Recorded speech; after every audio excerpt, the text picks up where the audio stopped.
His special guest today is Matt Cavanaugh. We have done other interviews with him. Please go check out his other episodes. He is also the host of the Freedom Chaser podcast. Mr. Matt Cavanaugh, what is your cool, interesting story that you have for the group today, for the podcast today? Yeah, I mean, obviously we know real estate's a crazy thing. We're facing some challenges. So one of the challenges I faced on my first multifamily purchase was just the brazenness that some tenants have. And especially in California, tenants feel pretty emboldened to do whatever they want since they have, some legislative help. So we bought this triplex a few years back. And when we bought it, we walked the property for the first time after the closing. When we walked it before the closing, all the tenants were sweet as pie. We close, and then the lady comes out and says, hey, I'm glad you're the new owner. I'm not paying you a penny in rent. Good luck. And I was like, oh my word. Like I'd never had a tenant problem before, like especially of that magnitude. So, immediately I went into game mode, like back in my sports days in high school, it's like after it. So it ended up being a couple month court battle. I had hired a really, really great eviction process server that had been in the business for 30 years. So it was so cool because what she did is she filed all the notices. She filed all the court documents. She filed exactly what I was going to say in a court. And I just read off of the paper and we won. So it ended up being okay, but it was not cheap. And it took about probably 3 months or so, but it was crazy. The depths, cause I didn't even know the eviction process. And so I didn't know if they filed appeals, all those types of things. So it was an education in the eviction process. 100%. This show is sponsored by HiveMind CRM. It is more than just a CRM. It is a real estate and business mastermind that comes with an all-in-one CRM. You can have unlimited websites and users. You can call, text, RVM, and email all in one user interface. And you can set up custom automations for any type and multiple businesses. 65% of companies start using a CRM system within the first 5 years of business. Once implemented, the HiveMind will save you on marketing, give you more time, and make more money. One of our users had his first $100,000 month using our system in June. We want to see you automate and accelerate your business. Text us at 210-972-1842 for future meetings and, of course, to get our $1 course on how to make more than 6 figures on one land deal. You can schedule your free demo today at hivemindcrm.io. This is my side question. Was the tenant paying with the previous owner? No, they were paying spottily. Did you get an estoppel done? Yeah. Yep. So the estoppel was not true. Okay. So the estoppel, right there, hey, this is how much I pay per month. This is what the tenant owns. This is what the landlord owns. This is what's going on here. And then I get there and I'm like, oh. And one of the things too is that the property financials were handwritten. So which you and I both know, you get a deal? Oh yeah. Okay.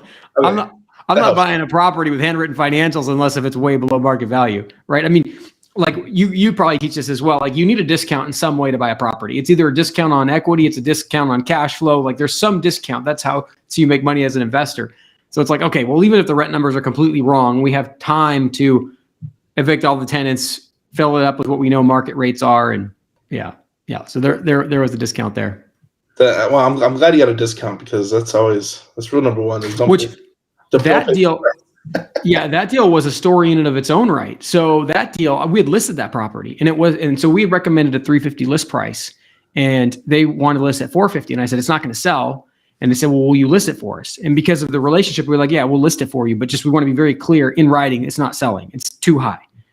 So it goes on market for months, and this person, they're being drained of their bank account by somebody else. Yeah. So I get a call. I'm on a trip to Maine with my wife, and I get a call, and they're like, hey, we need $50,000 on Monday. And this was Wednesday. And so I was like, okay. Well, this is not how this works. Remember, we've been on the market for months. I've been advising you guys that you need to be at 350 and we could sell it somewhere around 350. And he's like, well, now I need $50,000 on Monday. And I was like, I don't think I have an investor that will give you 50 grand in 5 days. There's just too much to do. And then I said, I'll pitch it out to them, but likely you're going to need somebody that's going to buy it at 60 or 70 cents on the dollar. That's usually what investors pay. Would you be willing to sell it at 250?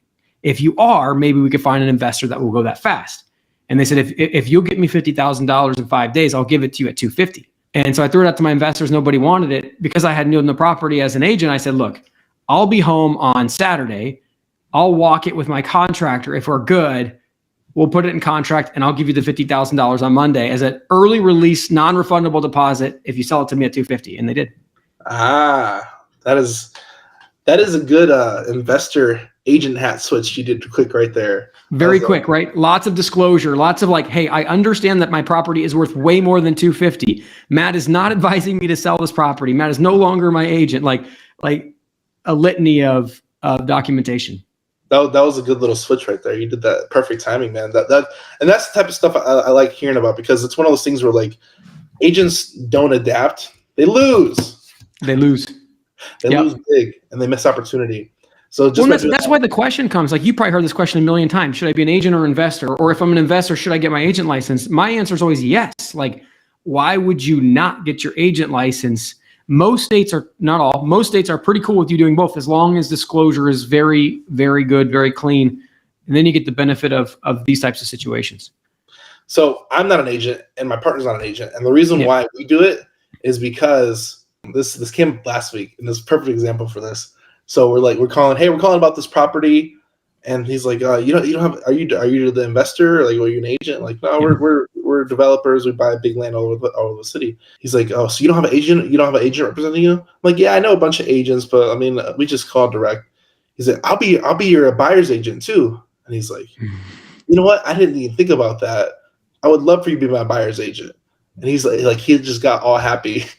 So the owner was an agent and represented you as the buyer. We're calling the agent. So one perfect. Of the we want the agent to be on our side, especially if he's a seller's agent. So we come with no agent and win him over. Love it. And that's our strategy. Yeah, which that has real value, real utility for sure. I mean, like if your strategy is agents giving you all the deals, they're not as likely probably to bring them to you if you're their competition. Yep. Yeah. And it's one of those things where like we kind of won him over real quick, because now he doubles his commission. He's like, oh, you don't have to worry about the commission the seller's going to pay me. Oh, that's amazing. I didn't know that. Yeah. And we're like, that's awesome. we can work in, and like we knew all that stuff going in. It was just that if the agent is motivated to sell, it usually helps out move the transaction smoother too. Because sometimes if it doesn't close, they don't get paid. Yeah. So it's best to have some push on your side that's on your side. Totally. So it helps out, man. Good story, man. I like that one, because it makes it better when you switch your agent hat. Because, like I said, I'll never become an agent, but that's a good story. It's a good reason to become one if that's your strategy and you want to pick up some rentals. How is it owning rentals in California? Because I would never do that. So I've sold most of them. I own my primary residence, and I own a property that allows for multiple dwellings. So I have some tenants in a property. I'm actually sitting in a shop office garage that's converted into a podcast studio that's on a property where I have tenants. And so because it's so few that, like, you know, I know more people that want to rent than I have places to rent. It's fairly easy to have great tenants. And so, but as far as like having my huge portfolio in California, that's not going to happen.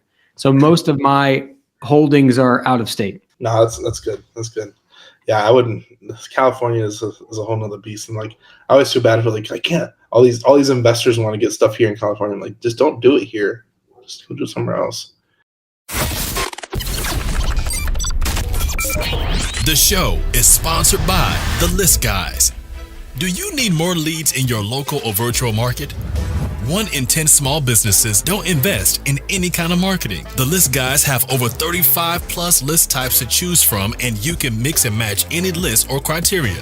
We also use the skip trace list and provide up to 7 numbers and email addresses. Every list you purchase will be scrubbed against previous purchases. The List Guys are here to save you time. Contact the List Guys today at www.1listguys.com. That's www.1listguys.com. Yeah. And there are certain strategies I think are decent. Like, for example, you know, if you're doing like short-term, mid-term, and it's allowed and it's good, and so you're not really facing some of the same rental laws as your long-term stuff, that might work a lot better. But anytime you're dealing with any of these moratoriums, I mean, particularly like you guys live down in Southern California. And so being in Southern California, like that's that in the Bay Area are impossible. Like here in the Valley, it's like in the middle. It's like harder than your Oklahoma's, but it's not like you guys have moratoriums for like another year or two. Yeah, I don't even know. I'm not a landlord. Yeah. You're a land dealer. You're not a landlord. And this goes to, I'm glad you mentioned that too, is that when you get away from the cities, you get a little more flex, even in crazy states like California. It's like county specific. The closer you are to the city, they're just crazy there. And it doesn't make sense to do anything there. Yeah. Well, where can people find you online, and tell us a little about your podcast? Yeah, Freedom Chasers Podcast. We cover a lot of different things. So we have a show where we do how-to that Tim, my co-host, runs. I do a lot of the mindset narrative, like big stories, guys that are going from 0 to 7 figures.